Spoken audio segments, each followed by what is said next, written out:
Hi, എല്ലാവർക്കും നമസ്കാരം. ഇതാ എൻ്റെ ഇന്നത്തെ രാവിലത്തെ ചായക്കൂട്ടൽ. നമ്മളെ റേഷൻ പീടികയിൽ നിന്ന് കിട്ടുന്ന സാധാ പുഴുങ്ങലരി ഞാൻ പൊടിപ്പിച്ചെടുത്ത്, അത് ചൂടുവെള്ളം കൊണ്ടോ അല്ല ഒന്നും കുഴച്ചിട്ടൊന്നുമില്ല, അത് വറുക്കാത്ത പൊടിയാണ്. സാധാ പച്ചവെള്ളം കൊണ്ട് കുഴച്ച് ചുട്ട അടിപൊളി നെയ്പ്പത്തൽ. നല്ല എന്താ പറയണ്ടേ, നല്ലതായിട്ട് പൊങ്ങി വന്നിട്ടുണ്ട്, നല്ലതായിട്ട് കിട്ടിയിട്ടുണ്ട്. ഞാൻ വിചാരിച്ചിട്ടുണ്ടായിരുന്നു തിളച്ച വെള്ളത്തിൽ കുഴക്കാത്തത് കിട്ടുമോ ഇല്ലയോ എന്നുള്ള, പക്ഷെ അടിപൊളിയായിട്ട് കിട്ടിയിട്ടുണ്ട്. അതിൻ്റെ കൂടെ ഒപ്പം മുട്ടയില്ലാത്ത ഉള്ളി വാട്ടിയതാണ്. പിന്നെ അടിപൊളി ചായ. രാവിലത്തെ ഭക്ഷണം രാജാവിനെ പോലെ കഴിക്കണം എന്നല്ലേ പ്രഭാത ഭക്ഷണം. അപ്പോൾ ഇതിങ്ങനെ എടുത്ത് വെക്കാം. പുഴുങ്ങലരി കൊണ്ട് നിങ്ങളെല്ലാവരും ഇങ്ങനെ ഒന്ന് ചുട്ട് നോക്ക് കേട്ടോ. സാധാ മില്ലിൽ നിന്ന് പൊടിപ്പിക്കുക, എന്നിട്ട് വറക്കൊന്നും ചെയ്യണ്ട, അത് ഫ്രിഡ്ജിൽ കൊണ്ടാച്ചാൽ മതി.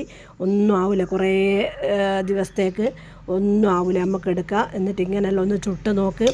അടിപൊളിയായിട്ടുള്ള നെയ്പ്പത്തൽ കിട്ടും. നെയ്പ്പത്തൽ ചൂടാ, ടയർ പത്തൽ ചൂടാ, അങ്ങനെയെല്ലാം ചൂടാ. നെയ്പ്പത്തലും പൂരിയും ചൂടുമ്പോൾ കണ്ടോ, നിങ്ങൾക്ക് ആർക്കെങ്കിലും ഇങ്ങനെ പൊള്ളലുണ്ടോ? നെയ്പ്പത്തലും പൂരിയും ചൂടുമ്പോൾ എനിക്ക് എപ്പോൾ പൊള്ളാണ്ട് നിൽക്കില്ല. എന്നിട്ട് ഞാനിതാ പേസ്റ്റ് എടുത്തിട്ട് ആക്കി വെച്ചതാണ്. എല്ലപ്പം പൊള്ളും. ഒന്നുമില്ലെങ്കിൽ മുഖത്ത് അല്ലെങ്കിൽ എവിടെയെങ്കിലും ഇങ്ങനെ വെളിച്ചെണ്ണ തെറിക്കും. ഇതും ഇപ്പോൾ ലാസ്റ്റിലേത്തൊന്ന് ചൂടുമ്പോൾ നല്ലോണം അങ്ങ് തെറിച്ച് നല്ലോണം പൊള്ളി. അപ്പം കുറച്ച് പേസ്റ്റാക്കി വെക്കലുണ്ട്.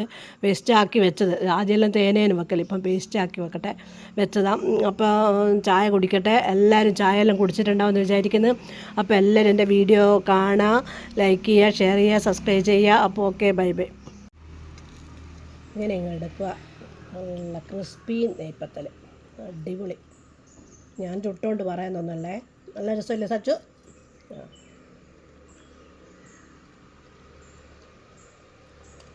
കറുമുറ പറയുന്നുണ്ട്.